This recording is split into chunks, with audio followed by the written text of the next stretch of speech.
ले आहूँ कंगना ले आहूँ, चूड़ी ले आहूँ कंगना ले आहूँ, झुमका ले आहूँ वो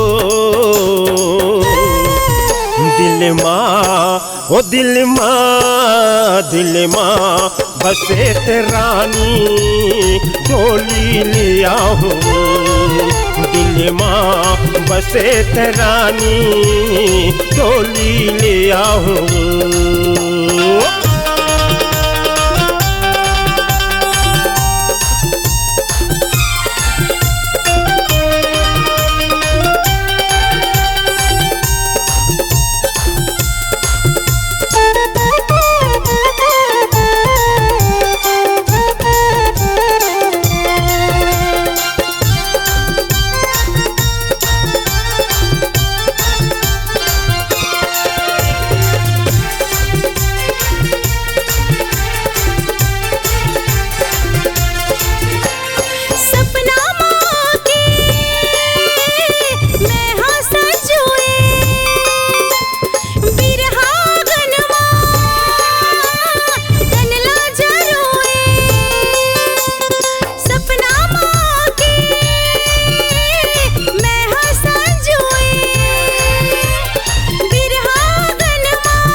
कंगना ले आहूँ, चूड़ी ले आहूँ कंगना ले आहूँ, झुमका ले आहूँ वो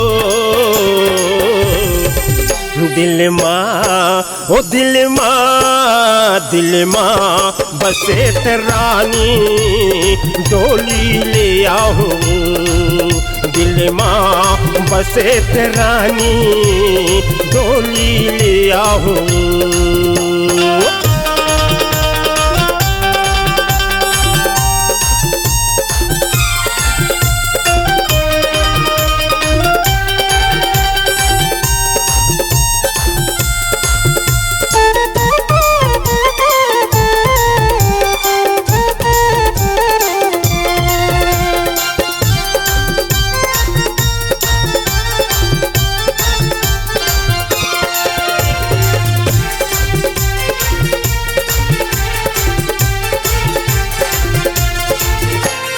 दिल के दर्द ला बैरी कैसे बताओ,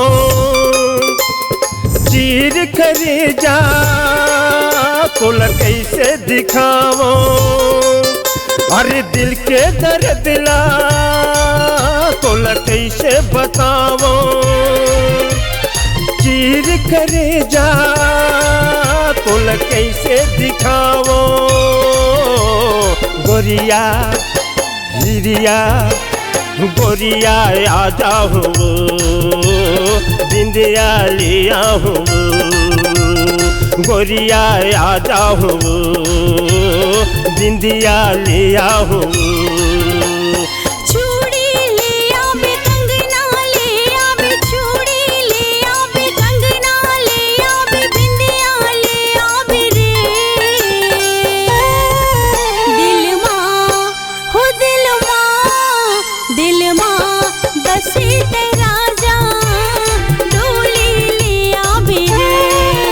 दिल माँ बसे तेरानी डोली ले आहूँ, दिल माँ बसे तेरा जा डोली ले आवे रे, दिल माँ बसे तेरानी डोली ले आहूँ।